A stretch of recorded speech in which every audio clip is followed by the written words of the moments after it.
it's important we should be able to see the information our doctors hold on us. What if there's a mistake on our records?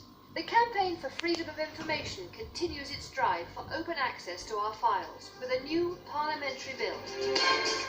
How you can help the Prince of Wales help unemployed youngsters to set up their own businesses. And we continue our campaign to improve the quality of our children's food. But first, the difficulties faced by young people leaving care and the support they need to find their feet.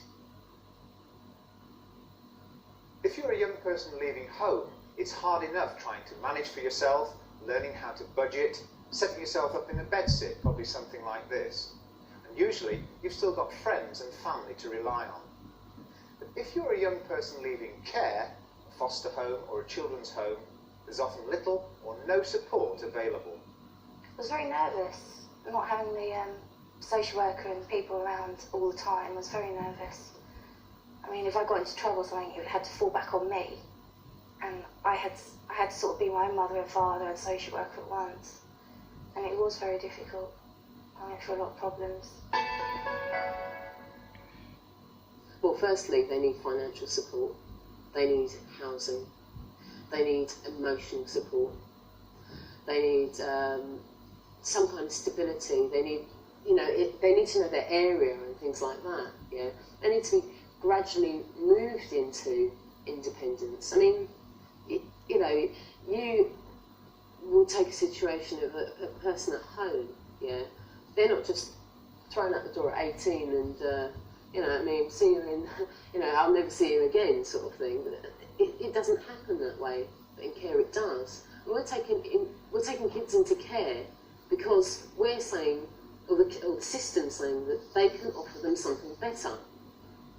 But what they're doing is they're dealing with their short-term needs and they're not catering for their future. These kids have got nothing, they're out of care to nowhere. Mary Moss was in foster homes and children's homes from the age of 13.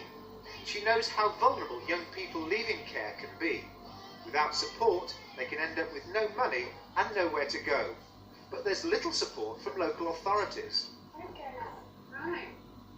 One exception is in Eastbourne, East Sussex, where social services and the National Children's Home have set up an independent unit, a kind of halfway house for teenagers between care and being on their own. Just on the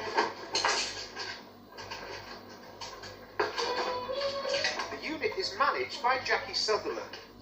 It acts as a drop-in centre, has bedsit accommodation for 4 young people, providing a roof until a job, money, permanent accommodation is sorted out. We do lots of practical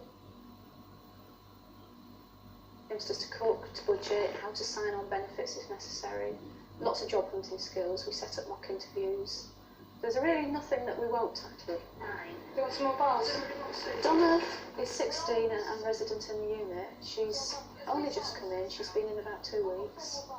She came from foster parents, quite well prepared, able to cook, able to look after herself. Oh no. There you go. Candice is quite an interesting one. She came from the local children's home into the independence unit, and we're hoping to get her into college this year. She's very capable, academic girl.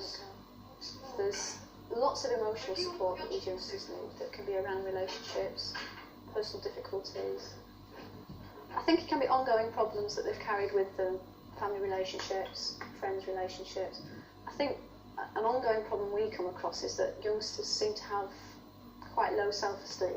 They don't think they're very good, they don't think they're very good friends, whatever, to people. We work a lot trying to build that self-esteem up, trying to mend those problems. You can build somebody's self-esteem simply by telling them they're not rubbish. It might be the first time they've heard it in their lives, that they're not hopeless. How many people were in this 2 room? There was 2 women and one bloke. You could do one questioning. Oh, it's terrible. It's like a cross-examination. Yeah. Do you know what I mean? While Donna and Candice are both residents, for Petra, who was in care from the age of 5, now lives independently, the unit is always there for advice. If I hadn't have had NCH, I know that I'd have cracked up. I'd done something drastic to myself, definitely. No, I did need them. You know, it was completely different to what I thought. I'd go out into the community, go out raving it up, but I couldn't, not at all, because every penny had to watch. And if you didn't do that, then you fell down. And that's what I did. And I went down to the bottom of the pit, definitely. They've been helping me find jobs, helping me find bed sits, helping me keep my bed sits, they've been helping me pay my rent. And when I wasn't working, they helped me with my benefits and that. Well, in a way, it's a kind of bridge for young people between coming out of a caring and structured environment where everything's done for you, to going out to having to do everything for yourself, to find your money, to pay your way, to cope with everything on your own. I think that there has to be ongoing support for young people when they leave care from the local authorities.